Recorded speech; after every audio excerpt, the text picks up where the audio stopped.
He was the most feared assassin, but one day he failed to execute his job, and this cost him the life of his love.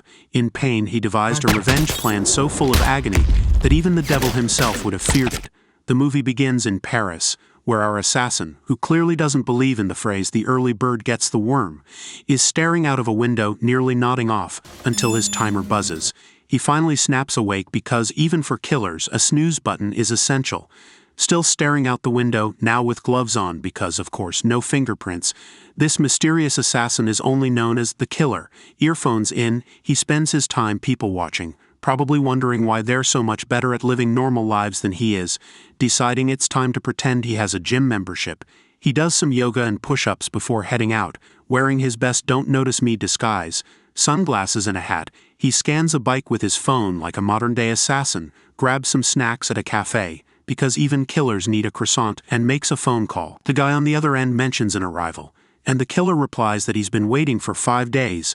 After declaring he'll wait just 2 more days, as if he has a packed schedule, he heads back to his hideout. A narrator chimes in, letting us know that the killer refuses to book Airbnbs anymore due to hidden cameras. Apparently, not even assassins are safe from creepy landlords. As night falls, he sets up his sniper rifle like he's prepping for a camping trip, only deadlier. At one point, a mailman shows up, nearly walking into it, but neither of them seems up for small talk. When dawn breaks, the killer reflects on the true enemy: boredom. Forget enemies or targets, nothing is worse than waiting for hours. To pass the time, he cleans the sink because even killers like a tidy workspace, then settles into his makeshift bed for a quick snooze. Deciding that power naps are the way to go, he sets an alarm to wake up and check for his target's arrival. Kind of like a super intense version of waiting for a pizza delivery. During one of these checks, he spots curtains opening at the target's place. A maid starts prepping the house like it's the season finale of Assassin Cribs. The killer grabs his sniper ready for action, and notices more people entering. The maid welcomes guests, and he spies a woman being escorted to a room. He puts on his hoodie, muttering to himself like a motivational speaker. His watch buzzes, showing his heart rate is spiking. Pro tip: even killers get nervous before the big moment. Looking through his scope, he sees his target with a woman, probably the target's wife. In a moment of existential crisis, the killer gives himself a pep talk about morals, which weirdly enough calms him down. But when he finally takes the shot, he misses. Instead, he hits the woman. Oops, clearly not his best work. Realizing things have gone sideways, he packs up his stuff faster than someone who's late for a meeting. He slaps on a motorcycle helmet, jumps on a scooter, and races off like he's trying to avoid both the cops and a bad Yelp review. While driving, he casually tosses his gun into a garbage truck, because littering is a crime, but throwing away murder weapons? Totally fine, right? After some clever alleyway maneuvers, he pulls up to a sketchy public restroom, changes his appearance, and hails a cab to the airport, because if there's one thing this killer knows, it's how to stay stylish on the run. At the airport, he spots a security dog and, like anyone who's ever accidentally carried a bottle of water through TSA, makes a quick U-turn. He cleans himself up, buys a ticket, and makes a call from a payphone, explaining the situation. On the plane, he notices a sketchy guy, probably thinking, great, now I'm the one being watched. Later, when the airline offers free accommodation due to a flight delay, he jumps at the chance. Free stuff? Even assassins can't resist that. At his hotel, he places a glass cup on the door handle, turning it into the cheapest security system ever before crashing on the couch. The next day, he sneaks out and catches his next flight, this time feeling a little more relaxed, earphones in. Eventually, he lands, drives through some picturesque landscapes, a quick Instagram moment maybe, and reaches a gated property. Then he spots boot prints. He knows things are about to get interesting. Out comes the pistol, and over the gate he goes, sprinting toward the mansion like it's the Olympics of crime. The killer stumbles into a bloody scene and makes a frantic call before rushing to a hospital dealing with power issues.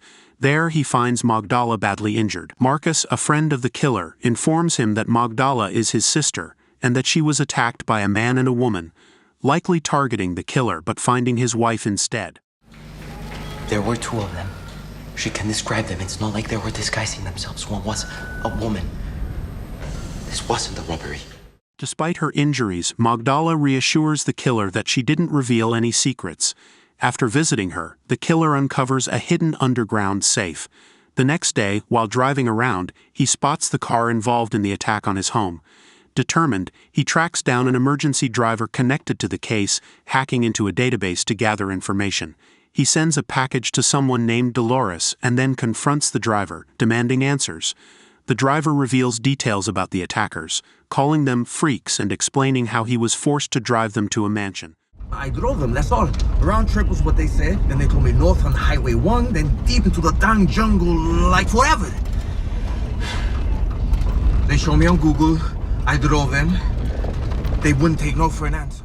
Unmoved by the driver's story, the killer eliminates him, focused solely on his mission for revenge. Now using a fake passport, the killer travels to New Orleans. He stops at a storage facility to prepare, collecting weapons, files, a new license plate, and power tools. Soon, he spots his next target, Dolores. Disguised as a garbage man, he enters a building. When Dolores sees him, she's terrified. The killer confronts both her and Hodges, holding them at gunpoint. Hodges immediately recognizes the killer and urges Dolores to cooperate. After locking Dolores in the bathroom, Hodges confesses, admitting he orchestrated everything after the killer missed his original target. I was forced to make amends to a very angry, very powerful man. Never in my wildest imagination did I think you'd actually go home. Hodges may think he's out of tricks, but he's definitely wrong about that. The killer grabs a nail gun and shoots him right in the chest, guessing he's got about 6 minutes to live. Turns out, Hodges dies instantly, proving that even killers can make bad estimates sometimes. The killer then turns his attention to Dolores, who knows the names he's been looking for. She agrees to spill the beans, but only if he promises not to make a mess. I'll give you those names, but promise me you won't leave things looking the wrong way. In a rare battle between his conscience and cold-hearted nature, he decides to let her go. But when she sees Hodges' body, she passes out. Smooth. The killer casually tosses Hodges into a garbage can like he's just taking out the trash. Later, Dolores ends up in a car ride she definitely didn't sign up for. Panicking, she tries to make a break for it, but ultimately helps the killer go through some files to track down the subcontractors responsible for the attack on his home. They uncover a name, Claiborne, the mastermind behind it all. After getting what he needs, the killer gets rid of Dolores, grumbling about how his line of work is basically one big cleanup job. He checks into a motel, grabs some food, and cleans his van. Because, even assassins need a tidy getaway. With nothing else on his to-do list, he plans his next move, Florida. When he gets to the address he found, he sees a group of guys hanging around. As night falls, they start leaving, and the killer follows one of them home. Faced with a barking dog at the fence, he tosses it some food like it's a treat, waiting for the right moment to slip in.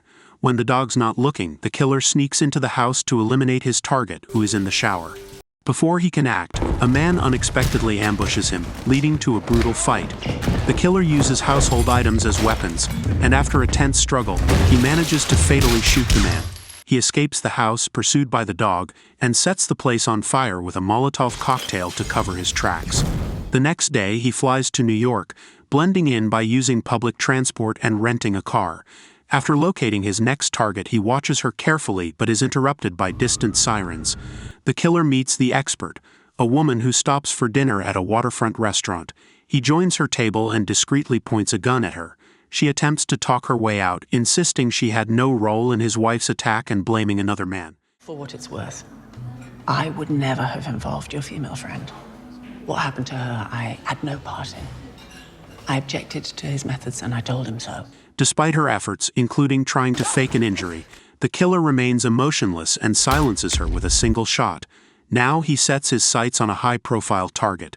After observing the target's routine, he orders a key fob copier from Amazon and meets a contact for weapons. With a copied fob in hand, he sneaks into the gym locker room where his target works out, steals his wallet to copy the access card, and then waits for the right moment.